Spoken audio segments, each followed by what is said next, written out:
Boa noite a todos. Sejam todos mais uma vez muito bem-vindos a essa casa de oração e de amor.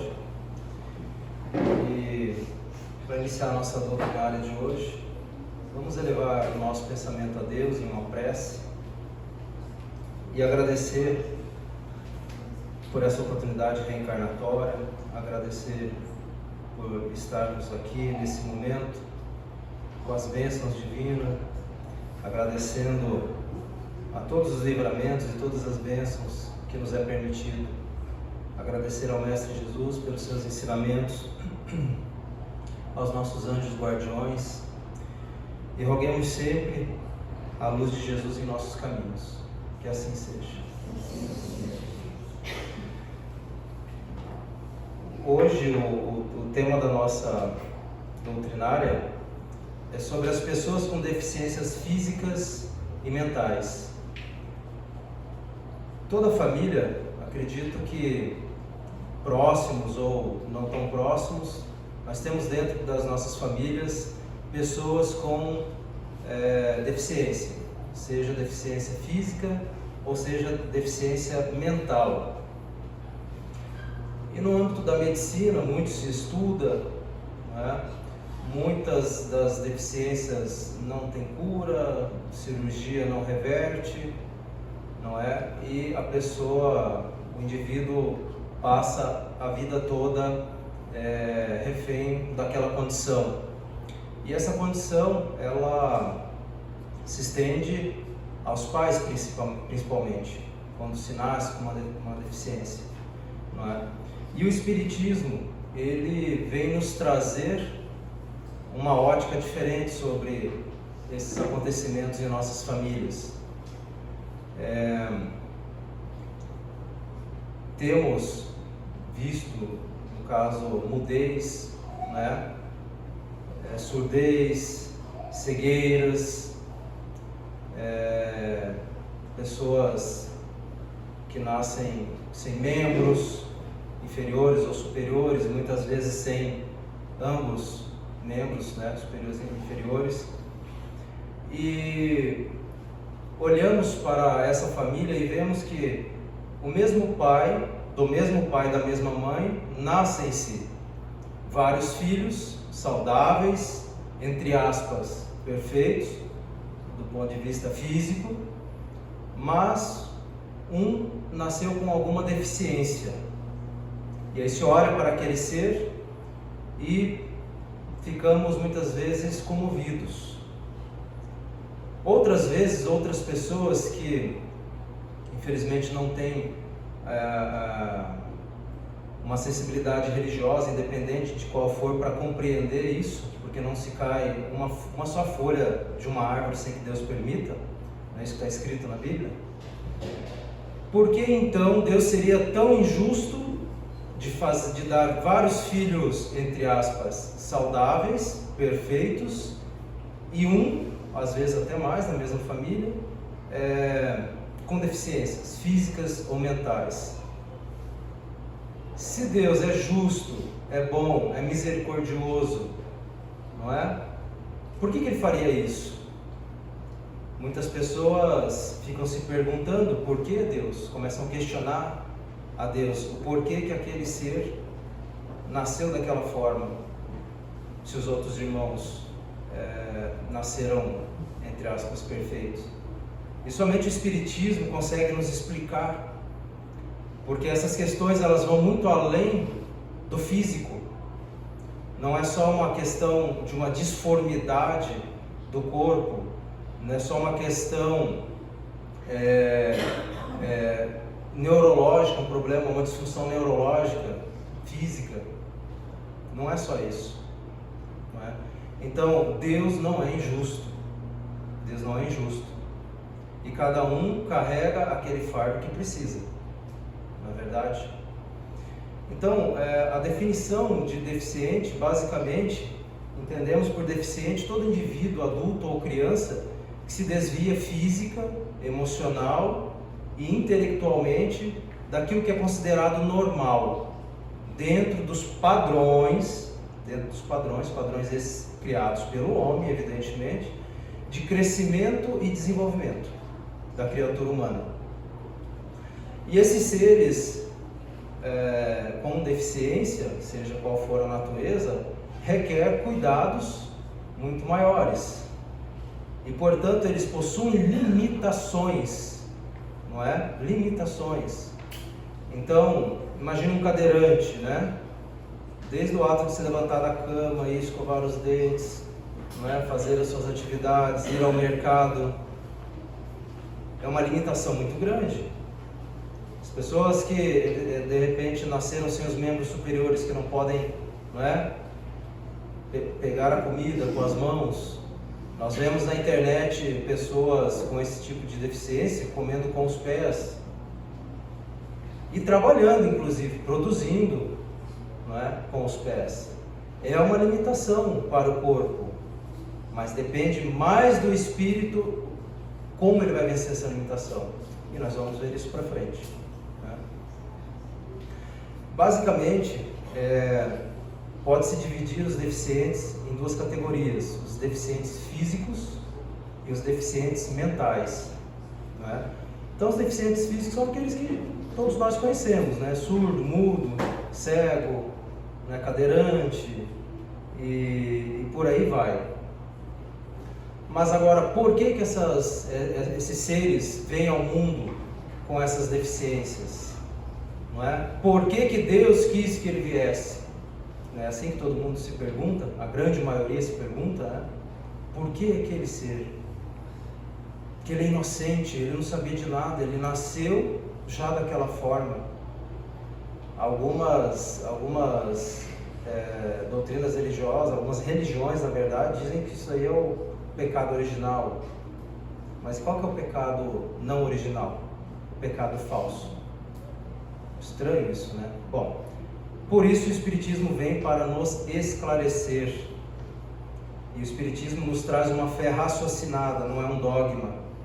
Quando se questiona alguma coisa, não é assim, porque é assim, sempre foi assim, eu aprendi assim e vai ser assim o resto da vida. O Espiritismo é isso. O Espiritismo vem nos trazer a fé, nos trazer os ensinamentos que Jesus nos deixou nos Evangelhos, mas uma fé raciocinada. Aquilo que parece muito fantasioso não pode ser verdade, né? O Espiritismo nos traz, sobre essa questão das deficiências, ligações kármicas do passado. Se temos alguns exemplos, imaginemos uma pessoa em uma vida anterior, ela suicidou-se com um tiro no ouvido, por exemplo. Não é? Nós sabemos que o nosso perispírito, né, esse corpo fluídico que liga o nosso espírito à nossa carne, ele é moldado no nosso corpo e ele molda o espírito. A partir do momento que aquele ser cometeu suicídio dessa natureza, todo o aparelho auditivo, toda a cabeça de onde foi sofrida com aquele tiro, isso fica no perispírito. Aí a pessoa nasce na outra vida surdo. Compreenderam? Faz sentido isso? A pessoa destruiu o aparelho que é o corpo. Da mesma forma, pessoas que se atiram dos viadutos, das pontes, se quebram inteiro.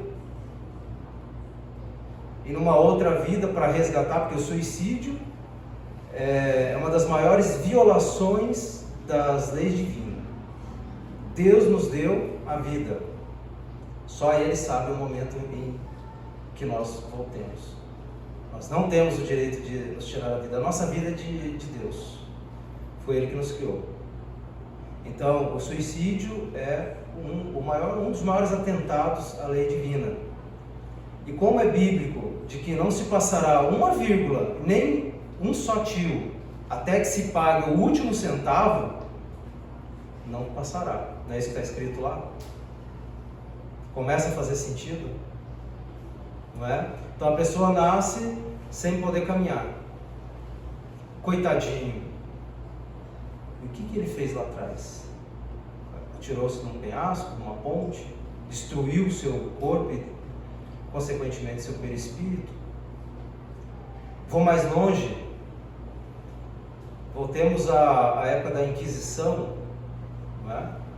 Onde se torturava, queimava, decepava membros, esticava a pessoa até arrebentar o corpo, e outras atrocidades mais, não é? Aí a pessoa nasce numa condição sem um membro, cadeirante, cego, surdo, doenças degenerativas, karma do passado. Karma do passado.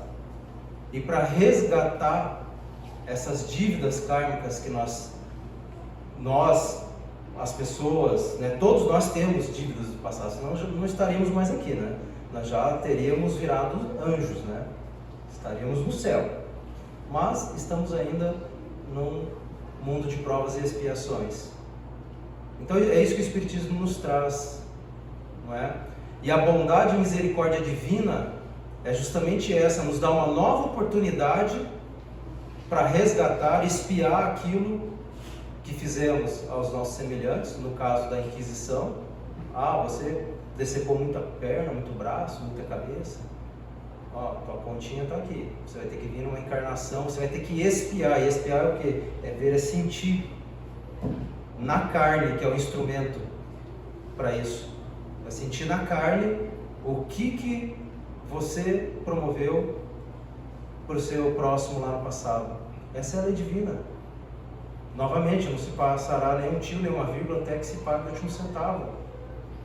E esses pagamentos é o que vai expurgando as nossas dívidas do passado. Então, ao vermos um ser que seja deficiente físico, primeiro nós devemos nos alegrar porque Deus lhe deu uma nova oportunidade. Não é verdade? Deus lhes deu uma nova oportunidade. E se ele suporta aquela prova com fé até o final da sua vida, está pago a dívida. Essa é a lei divina. Não é? Apenas abrindo um parênteses aqui, uma vez eu conversando com um senhor deficiente, né, cadeirante e tal, desde que nasceu, e uma pessoa alto astral, sempre para cima, não reclama de nada, tem aquela deficiência que limita ele muito, né? Tem uma vida extremamente simples, não é? E ele me disse uma frase que isso ficou bem marcado. Ele disse: amigo, a maior deficiência do ser humano, para mim, é a falta de respeito. E temos pernas, braços, temos um corpo aqui perfeito para nossas atividades, não é? E daí não temos respeito com o próximo. E ele disse mais: e falta de humor. Pessoas mal-humoradas são as piores. A pior deficiência é o mau humor. Então veja só, uma pessoa que é privada, né, da sua locomoção, ele faz as atividades dele, os trabalhinhos dele, vai para lá, vem para cá, está sempre com um sorriso no rosto. Enquanto muitas vezes nós mesmos nos pegamos a reclamar daquilo que temos, daquilo que somos. Ou aquelas pessoas que damos um bom dia, não está nada bem, tudo bem não, está tudo péssimo, minha vida está droga, tem 2 pernas, 2 braços, saúde para trabalhar, né? Mas por que isso acontece só comigo? Mas olha para o lado para ver aquele irmãozinho que está pagando a dívida dele ali sem reclamar. Não é verdade? Então é isso que o Espiritismo nos traz, não é? Essa consciência, essa fé raciocinada, não é? Que ele está ali tendo uma nova oportunidade de resgatar faltas do passado, mas isso é a misericórdia divina, uma nova oportunidade. E ele vencendo essa prova, está quite, vamos para uma próxima, né? Vai para uma próxima reencarnação, o espírito continua em evolução constante. Essa é a lei, não é? Essa questão dos karmas do passado, isso aí já é bíblico. Em todo o Evangelho está escrito lá, durante as curas de Jesus, né? Curou cegos, coxos, né? Pessoas que muitas vezes viviam em cima de uma maca. E ele curou, e quando ele dizia, enxergue, a pessoa enxergava. Levanta e anda. A pessoa levantava e andava. A pessoa nasceu em cima de uma maca, a Bíblia chama catre, né? A vida inteira. Todo mundo conhecia, sabia que aquilo não era charlatanismo. A pessoa levanta e anda, bota o catre nas costas e vai embora, feliz da vida. Jesus me curou. Só que Jesus dizia, vai e não peques mais, para que não lhe aconteça coisa pior. Já estava lá. Jesus livrou ele, mas disse, olha, não faça besteira de novo, para não voltar com enfermidade pior, com deficiência pior. Faz sentido isso? Então, o Espiritismo, ele não destoa em nada e não contesta nada do que está na Bíblia. O homem, infelizmente, ainda nós, seres humanos, ainda na nossa ignorância evolutiva, lemos e não compreendemos, né? É aquele ver e não enxergar, escutar e não ouvir, que também é Bíblia. E por isso nós estamos nessa caminhada, tentando evoluir para tentar compreender essas coisas. Dentro do próprio Espiritismo, aqui no Brasil, nós temos um poeta que viveu na região do Rio de Janeiro entre 1880 e 1914, que a nossa irmã Alessandra sempre gosta de ler as poesias dele, Casimiro Cunha. Casimiro Cunha. Então, Casimiro Cunha, primeiro, ele foi órfão aos 7 anos de idade, família extremamente humilde. Aos 14 anos ele perdeu a visão de um olho e aos 16 do outro. Teve só o ensino básico, e era poeta. E a deficiência visual dele não limitou ele a continuar produzindo as suas obras. E Casimiro Cunha, já naquela época, né, 1800, quase 1900, já era espírita declarado, já conhecia as obras de Kardec. Inclusive fundou uma casa espírita lá no Rio de Janeiro chamada Bezerra de Menezes. E Casimiro Cunha, em 1932, psicografou através das mãos de Chico Xavier alguns textos, algumas poesias que estão no livro Parnaso de Além Túmulo, que foi o primeiro livro psicografado por Chico Xavier, que é um livro de poemas espíritas, de autores espíritas. E aqui eu trago uma desses poemas de Casimiro Cunha, que ele fala justamente dessa condição que ele viveu, da limitação física visual. E ele diz o seguinte: vivi na mansão das sombras, desterrado, na noite das trevas densas, sepultado. Entrei no sepulcro escuro, nascendo, e dele fugi feliz, morrendo. É que a vida material é a prisão, onde a alma é encarcerada na aflição. E a vida da alma é a nossa liberdade, onde as luzes recebemos da verdade. Esse foi o poema que ele, escreveu através das mãos de Chico Xavier sobre a condição física dele aqui na Terra.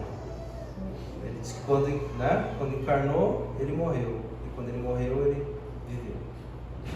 Ele veio expiar na carne. Ele tinha alguma dívida do passado que ele precisava vir aqui resgatar. Veio, resgatou com 34 anos, voltou à pátria espiritual.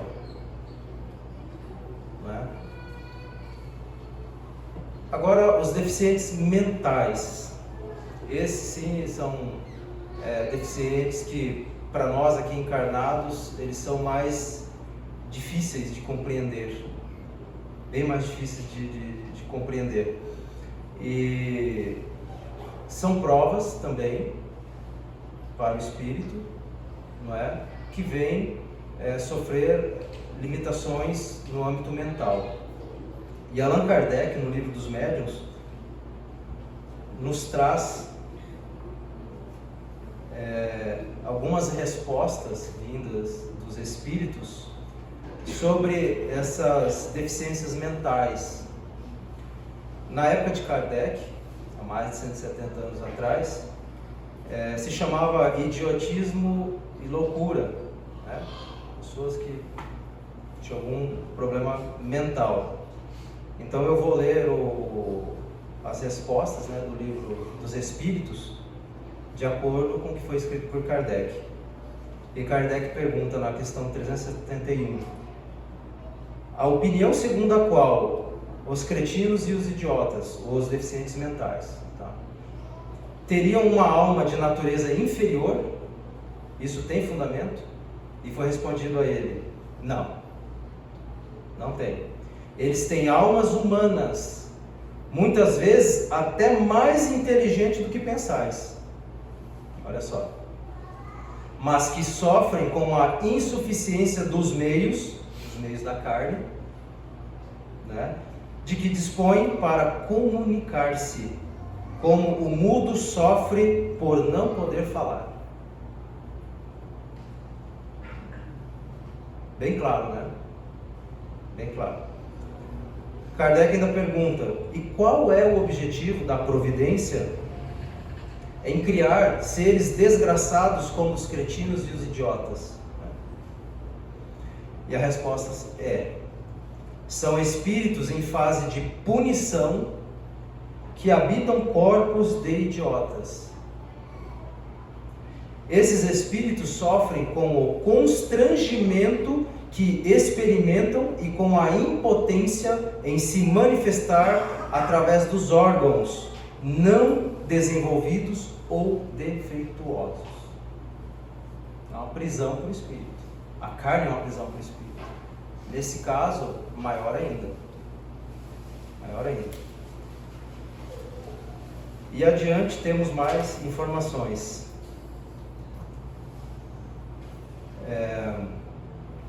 Quando Kardec pergunta, então não é exato dizer que os órgãos não têm influência sobre as faculdades? O defeito de um órgão não é ele a causa da doença? Basicamente é isso que Kardec está perguntando. E os espíritos responderam, nunca dissemos que os órgãos não exercem influência. Eles exercem, porque o espírito está acoplado ao corpo físico e aos órgãos, evidentemente.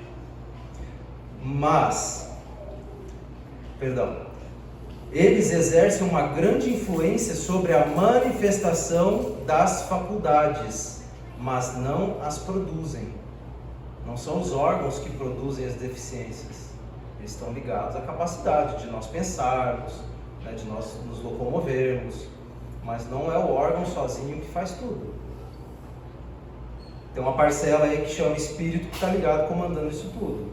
E se é o espírito que traz do passado essas dívidas, então há uma relação aí espírito-carne, né? Aí está a diferença. Um bom músico com um instrumento ruim não produzirá boa música, e isso não o impede de ser um bom músico. Não o impede de ser um bom músico. É preciso distinguir o estado normal do estado patológico. No estado normal, a moral vem do espírito, supera o obstáculo que a matéria lhe opõe. No caso, as limitações, né, físicas ou mentais. Mas há casos em que a matéria oferece tal resistência que as manifestações são obstruídas ou alteradas, como acontece no idiotismo e na loucura, que são os deficientes mentais, né? Então, essa condição é que segura o espírito, que limita o espírito.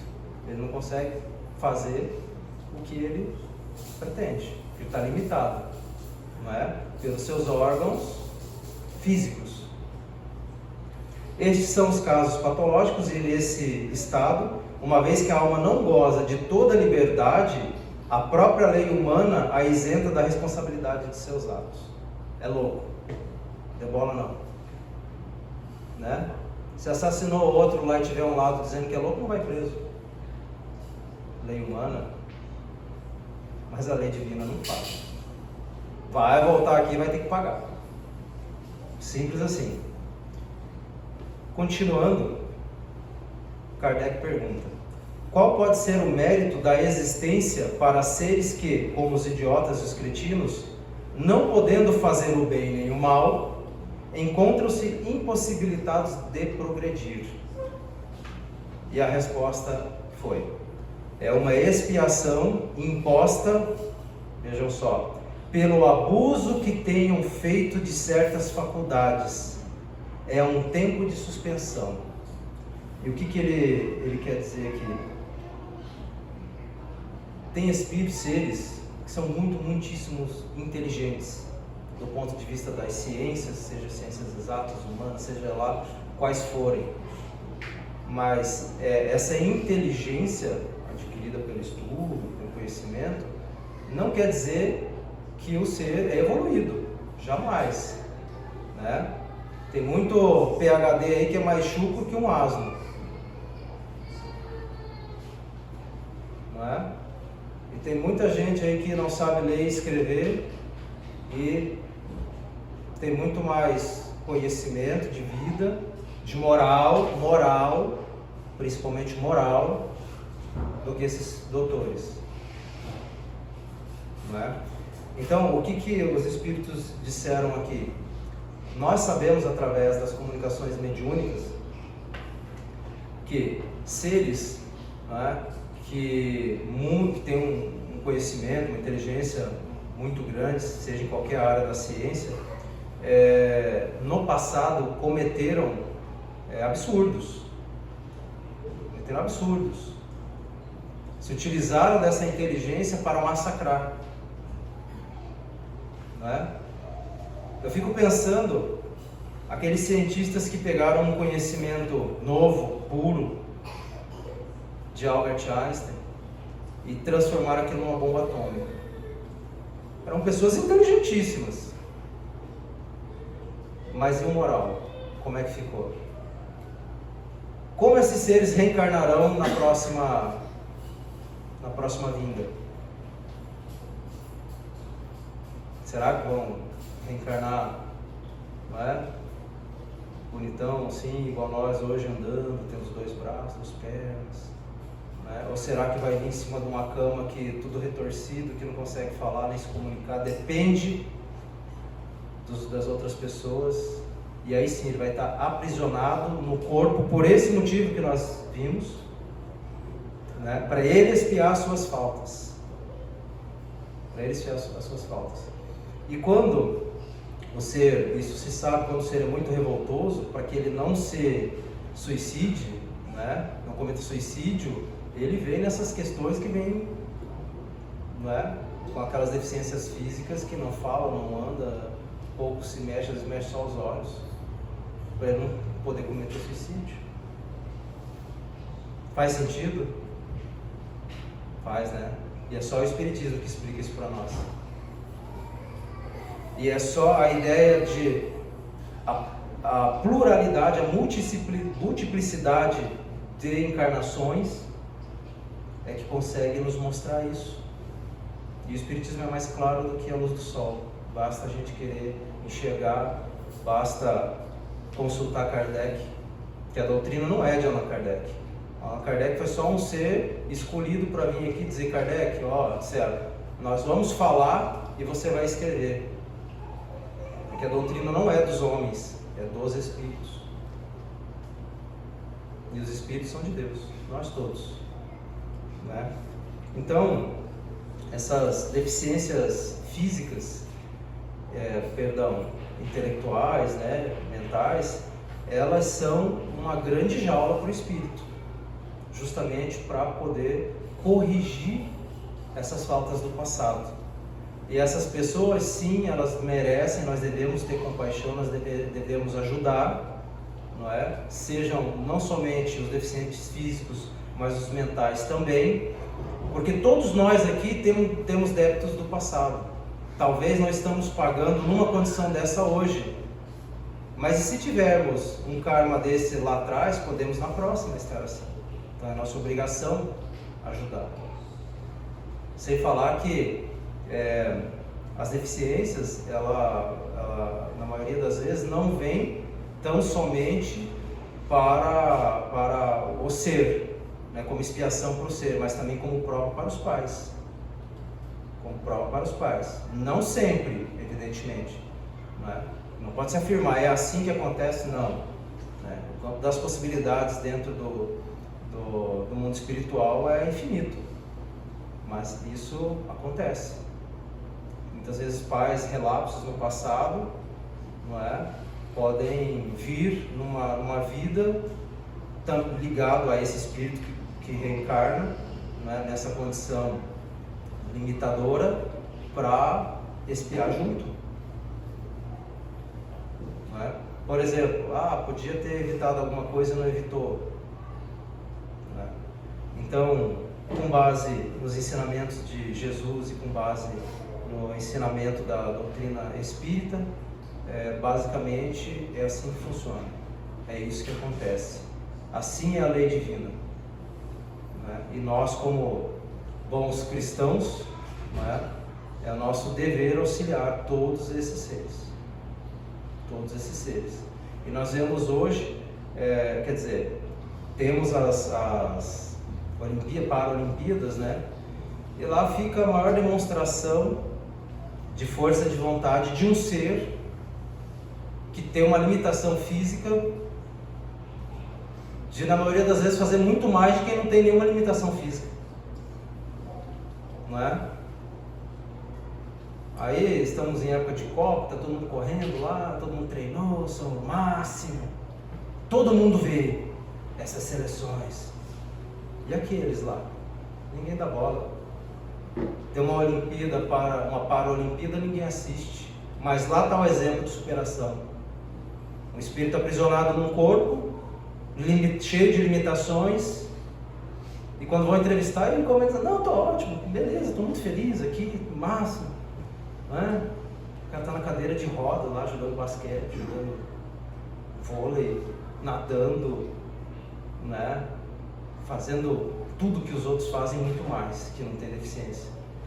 Então, a nossa reflexão de hoje é sobre isso, né? Sobre a questão das deficiências e também essa questão da nossa maior deficiência, que é a nossa deficiência moral.